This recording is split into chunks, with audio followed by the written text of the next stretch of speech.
Bonjour, alors êtes-vous prête? Oui.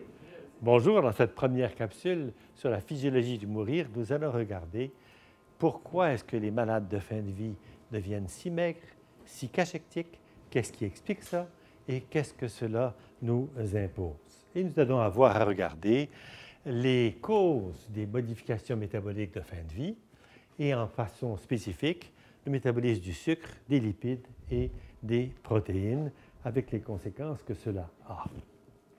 Commençons par le sucre. Les malades qui deviennent malades et en fin de vie perdent l'appétit. Et la caractéristique de ces gens-là, c'est qu'ils ont besoin de prendre une bouchée, deux bouchées, puis ils n'ont plus envie de manger.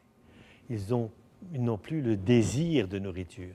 Et ça arrive de façon assez précoce à cause d'influences sur notre centre de l'appétit. Celui-ci est arrêté par les hormones de stress. Ces gens-là, ils sont malades, puis ils ont des hormones de stress, ça enlève l'appétit. Mais aussi par d'autres facteurs, comme des facteurs de croissance, les facteurs d'inflammation, qui sont également là et qui vont enlever l'appétit. Également des acides gras très, très courts qu'on appelle les corps cétoniques, que l'on fait quand on ne mange plus, sont capables d'aller nourrir le cerveau et enlèvent l'appétit. Et enfin, quand on prend des dérivés de la morphine ou de la famille des opiacés, cela enlève l'appétit. Les opiacés naturels sont maintenant remplacés par les opiacés extérieurs, les exorphines, non plus des endorphines, et ça enlève l'appétit. Il est également juste de dire que l'estomac est souvent dilaté et ne se contracte plus. Il ne se contracte plus, un, parce qu'il n'y a plus de muscles pour le contracter. Il ne se contracte plus, deux, parce qu'il prend des opiacés qui arrêtent le tube digestif. Et donc, le malade se trouve à avoir un demi-litre de liquide dans son estomac. Il n'a plus envie de manger pantoute. Et donc, ces facteurs centraux et périphériques vont faire que le malade ne mange plus. Parmi les autres molécules qui enlèvent l'appétit, on peut nommer la leptine, la mélanocortine, et tout ceci explique le versant manque de calories. Mais on ne maigrit pas seulement parce qu'on manque de calories, on maigrit aussi parce qu'on dépense des calories. Et le malade dépense des calories. Cet arrêt spontané de la nutrition a des conséquences pour les familles qui sont importantes. Et il faut discuter avec les familles. Certaines vont penser que de nourrir le patient, c'est une façon de s'en occuper. Puis si vous ne le nourrissez pas, vous ne vous en occupez pas. Puis si vous ne lui mettez pas un sérum, vous ne vous en occupez pas. Donc il y a une réflexion à faire pour expliquer que la physiologie de la nutrition et de l'hydratation en fin de vie est différente qu'elle n'est chez une personne normale. Nous aurons une partie d'après-midi seulement sur l'hydratation. Aujourd'hui, on parle seulement de la nutrition. Et il faut savoir que certaines cultures sont très sensibles à cette question de la nutrition. Je parle de la culture d'Afrique du Nord, je parle de certaines cultures des Caraïbes, etc., pour qui c'est important. Alors voilà, moi je suis une personne normale active, je dépense 2800 calories par jour. Si j'arrête de manger puis que je jeûne, ma dépense descend à 1800 parce que je ne bouge plus, je suis dans un fauteuil puis je suis inactif. Mais si je ne bouge plus parce que je suis malade, eh bien, je dépense 2800 calories par jour. Il y a donc chez le malade en fin de vie, et surtout chez le cancéreux, il y a donc une nouvelle raison de consommer des calories qui n'est pas chez la personne normale. Il est plus comme vous et moi. Où est-ce qu'elles sont, ces calories? Bien, on apprend à l'école que les calories sont dans les sucres, les graisses et les protéines. Puis on apprend qu'il y a 4 calories par gramme de sucre, 9 par gramme de graisse et 4 par gramme de protéines. Et ceci, c'est vrai, mais c'est vrai en laboratoire, sur du sucre sec, sur des protéines sèches. Quand les sucres et puis les protéines sont dans notre corps, elles sont mouillées.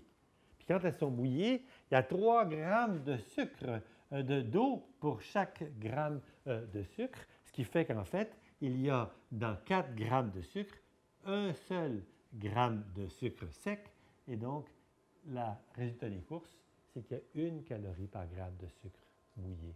Et c'est le même calcul avec les protéines. Donc, les sucres et les protéines, il n'y en a pas beaucoup de calories. Nos calories, à 84 sont dans les graisses. Il y a 9 calories par gramme. Il y en a 135 000 dans mon corps, calories dans les graisses. Donc, avec les graisses, je vais être capable de me débrouiller pas mal. Oui, mais, un, j'ai besoin de façon obligatoire de mes sucres pour certains tissus, et deux, je ne peux pas métaboliser toutes mes graisses sans avoir la présence de sucre. C'est ce que l'on montre ici. Voilà les graisses, j'en ai dans mon plasma, j'en ai dans mes muscles, je n'en ai pas dans ma diète, et ça me donne 22 412 kilocalories dans mon corps maintenant quand je vous parle. Assez pour vivre 2 jours. Les protéines, j'ai 240 qui circulent dans mes tuyaux, j'en ai 6000 dans mes muscles, et ça me donne 24 960 calories qui sont théoriquement disponibles. Et j'en ai assez pour vivre 19 jours. Et on s'entend que si je pouvais toutes mes protéines, je ne pourrais pas vous parler, parce que j'ai besoin de protéines pour faire marcher ma mienne. Je ne pourrais pas être debout, j'ai besoin de protéines pour avoir mes muscles. Donc, c'est un calcul un peu théorique. Puis des triglycérides, j'en ai pour 104 jours. Et on ne connaît personne dans la race humaine qui soit mise à jeûner avec un accès à l'eau, qui ne soit pas mort après 60 jours. Pourquoi ils sont morts après 60 jours? Ils ont encore un autre 40 jours possibles de graisse, parce qu'on ne peut pas brûler les graisses sans avoir du sucre. Les graisses brûlent au feu du sucre. Donc, s'il n'y a pas de sucre du tout, on ne peut pas utiliser les graisses. Elles deviennent comme non disponibles. C'est comme si on ne les avait pas. Alors, le sucre, on en a besoin pourquoi? On en a besoin d'abord pour le cerveau. Parce que je ne peux pas vous parler sans que mon sucre trouve de l'énergie, donne de l'énergie pour mon cerveau. Si tout d'un coup mon sucre baisse, je deviens en coma. On appelle le coma hypoglycémique. Et j'ai besoin qu'on donne du sucre constamment à mon cerveau pour qu'il continue de façon continue. Et si je manque de sucre, bien, le cerveau ne marche plus. Et cela va être, on va le voir un peu plus fort, une des raisons de dysfonction en fin de vie. D'autres tissus, comme le milieu de mon rein, où il n'y a pas d'oxygène, les globules rouges, la synthèse des protéines et le métabolisme des graisses ont un besoin absolu de sucre. Donc, le sucre, on en donne besoin. Et le sucre est également besoin pour d'autres choses. Parce qu'avec le sucre, on fait nos antidépresseurs naturels. Madame, monsieur, vous êtes déprimé, ça va mal, vous achetez une barre de chocolat, mangez votre barre de chocolat, ça va mieux. Pourquoi? Parce que le sucre est un antidépresseur puissant. C'est avec ça qu'on fait de la sérotonine. Eh bien, si on n'a pas de synthèse de sérotonine, bien, on tombe en dépression. Puis quand on tombe en dépression, c'est un cercle vicieux parce qu'on n'a plus envie de manger. Donc, cette réalité-là est extrêmement importante. Je vous rappelle que les gens qui vivent des situations de misère sociale sont très souvent obèses parce qu'ils compensent avec un antidépresseur naturel la misère qu'ils vivent dans leur vie. Nous avons des concitoyens autochtones chez qui le diabète se développe à toute vitesse parce que l'obésité se développe à toute vitesse et ça ajoute à leur misère. Donc, il faut savoir que la nutrition et la dépression, c'est très relié. Si tu es déprimé, tu manges plus. Puis si tu manges mal, tu peux devenir aussi déprimé parce que tu n'as pas les sources dont tu as besoin. La mémoire a également besoin de sucre. L'acétylcholine, ça vient également du sucre. Donc, c'est un nutriment important. Et si le cerveau se met à manquer d'énergie, parce qu'il n'y a plus tout à fait assez de sucre, qu'est-ce qu'il va faire? Il va faire comme mon ordinateur. Il va tomber en veille. Le malade est là, il part, puis au bout de 40 ans, il faut que tu le bases un peu, puis hop, il revient. Il économise son énergie pour avoir des petits moments de présence avec de longs moments qui sont des moments où il est peu, on le voit peu présent. Ça veut dire qu'il n'est pas là, il est comme somnolent. Il sauve son énergie pour des moments cruciaux. C'est une espèce de mécanisme de survie. Et en fin de vie, le malade dort de plus en plus et présent de moins en moins. Il est en déficit énergétique de plus en plus. Qu'est-ce qui arrive si moi, par exemple, j'arrête de manger? Bien, voilà les heures, puis voilà les jours. En quelques heures, mon contenu corporel de sucre chute à 0. Si j'arrête de manger pendant 24 heures, tout mon sucre disponible, emmagasiné, est tombé à 0. Et pourtant, j'ai besoin de sucre. Alors, je vais faire quoi? Je vais chercher du glycogène. Le glycogène, c'est le sucre organisé en grands polymères de sucre. J'en ai dans mes muscles et j'en ai dans mon foie. Et puis, ça va prendre à peu près une trentaine d'heures et mon glycogène est tombé à zéro. Donc, après moins de 2 jours de jeûne, il y a zéro sucre. Mais s'il y a zéro sucre, mon cerveau ne peut pas marcher, puis je ne peux pas métaboliser mes graisses. Alors, qu'est-ce que je dois faire? Bien, je vais demander à mon corps de fabriquer du sucre. On appelle ça la gluconéogénèse. Néo parce que c'est neuf, glucose, gluco, genèse, formation. Et on fait du sucre à partir de nos protéines. Et on voit qu'avec le jeûne, on voit apparaître une utilisation des protéines de mes réserves protéiques, pour aller faire du sucre. Et ceci va me permettre d'aller très longtemps, tant qu'il y a des protéines. Mon sucre peut être métabolisé de 2 façons. C'est ce qui le rend intéressant. La première façon, une façon partielle. Un sucre, ça a 6 carbones. Je le métabolise dans mon cerveau. Je fais 2 lactates, 2 acides lactiques, et je fais 2 ATP. Donc, un ATP, ça c'est l'essence qui nous énergise. Un ATP par lactate. Ce n'est pas une grosse quantité, mais c'est très utile parce que le lactate est capable de revenir en glucose. On va voir ça. Je peux aussi prendre mon sucre et l'oxyder complètement. Alors, j'ai une molécule de 6 carbones. Je coupe les 6 carbones, clouc, clouc, clouc, clouc, clouc, et j'ai 6 petits CO2 en gaz qui s'en vont dans la nature et j'ai perdu complètement mon sucre. Ceci, ça donne 38 ATP, 19 fois plus que ça, mais ceci, c'est irréversible. Ça, ce n'est pas irréversible. Et donc, c'est avec ces 2 métabolismes-là qu'on va fonctionner. Regardons mon cerveau. Bien, mon cerveau, il a besoin de 15 800 ATP par jour quand il travaille. Comment est-ce qu'il va se procurer ça? Bien, il va capter du sucre. Il va capter 700 molécules de sucre dans une journée. De ce 700-là, 400, il va les oxyder, 400 à 38 ATP par jour. Et il va être disparu. Puis 300 va aller en lactate. 300, 6 carbones, ça fait la même chose que 600 à 3 carbones. Et donc, j'ai 600 qui font un ATP. Et puis ça, plus ça donne 15 200 ou 15, plus le 600, 15 800 ATP par jour. En d'autres termes, mon cerveau a trouvé toute son énergie dans le sucre, mais une bonne partie de cette énergie et va faire disparaître complètement le sucre. Donc, j'ai un besoin de créer par ma nouvelle formation de sucre, du sucre constamment. Alors, voilà que je trouve du sucre dans le foie. Il s'en va, ce sucre, dans le muscle ou bien encore dans le cerveau, et il s'en va en lactate. Et quand il s'en va en lactate, il va m'avoir donné 2 ATP, puis de l'acide lactique. L'acide lactique s'en va dans le sang, puis il s'en va dans le foie. Le foie pogne l'acide lactique, puis refait du glucose. Pour refaire du glucose, il va avoir besoin de 6 ATP. Mais ce nouveau glucose s'en va dans le sang, puis retourne au cerveau, et ça fait un cycle. Pour que le cycle continue de marcher, il faut que j'injecte continuellement de l'ATP ici. Et qu'est-ce qui donne de l'ATP dans le foie? Les graisses. Donc, c'est comme si le cerveau ou le muscle, qui n'a pas d'oxygène, marchait par graisse interposée grâce à ce cycle que l'on appelle cycle de Gori, parce que ce sont les biochimistes italiens qui l'ont décrit au début du siècle dernier.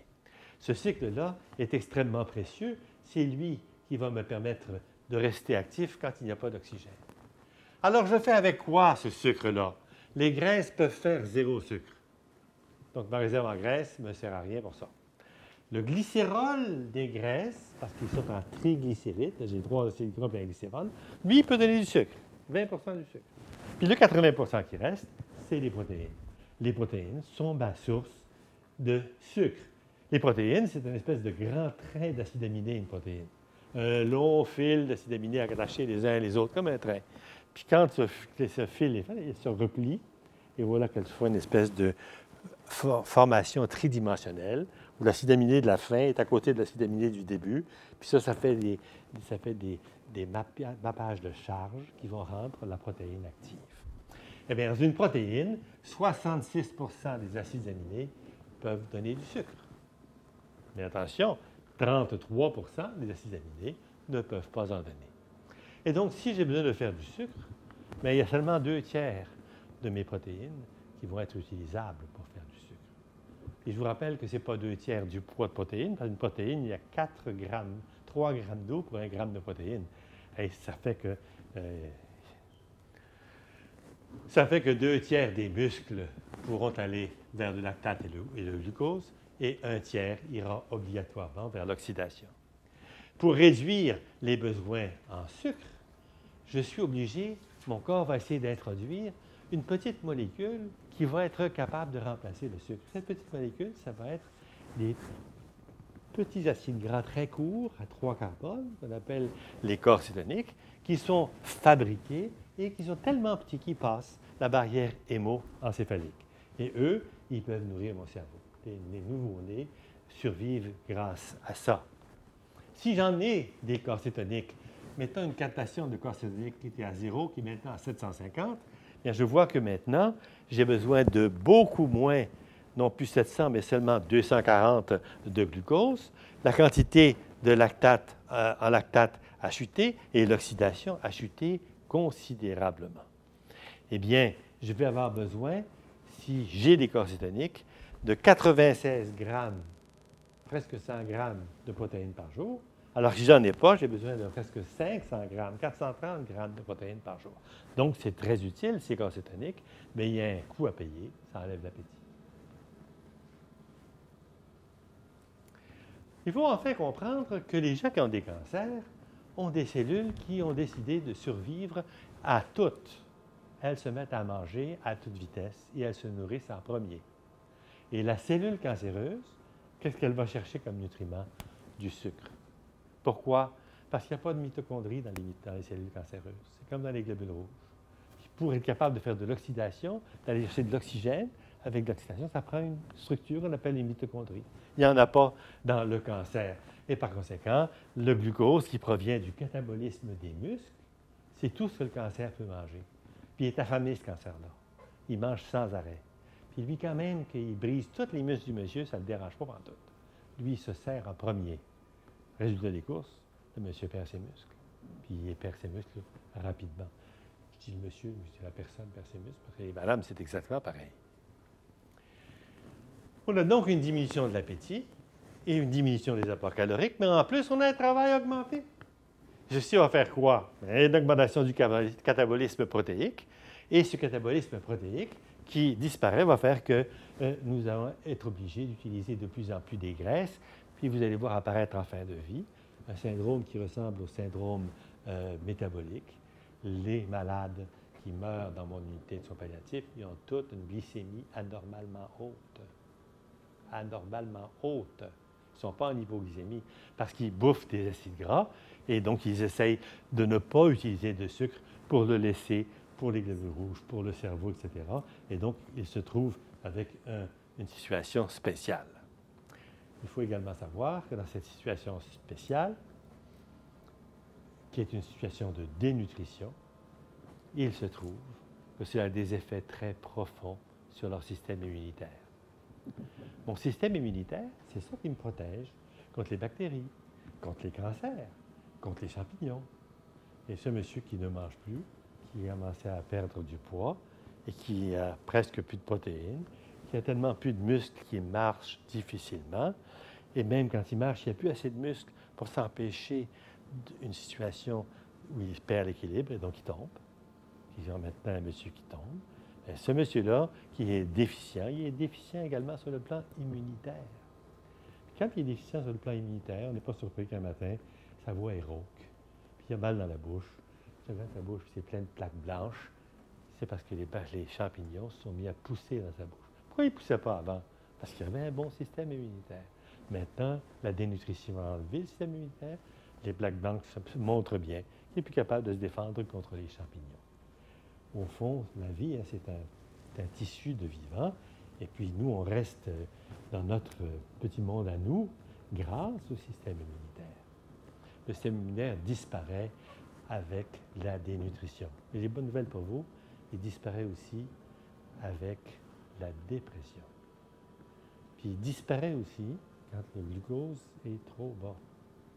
Et donc, si on veut que le système immunitaire marche bien chez nos patients, on on va surtout essayer d'enlever la dépression. Parce que l'appétit, on ne sera pas capable de leur donner. Et donc, on a énormément besoin de la jambe relationnelle, qui, elle, est une réponse appropriée et puissante à la question de la dépression. Et ça a des effets qui sont des effets puissants sur le système immunitaire. Vous savez quoi?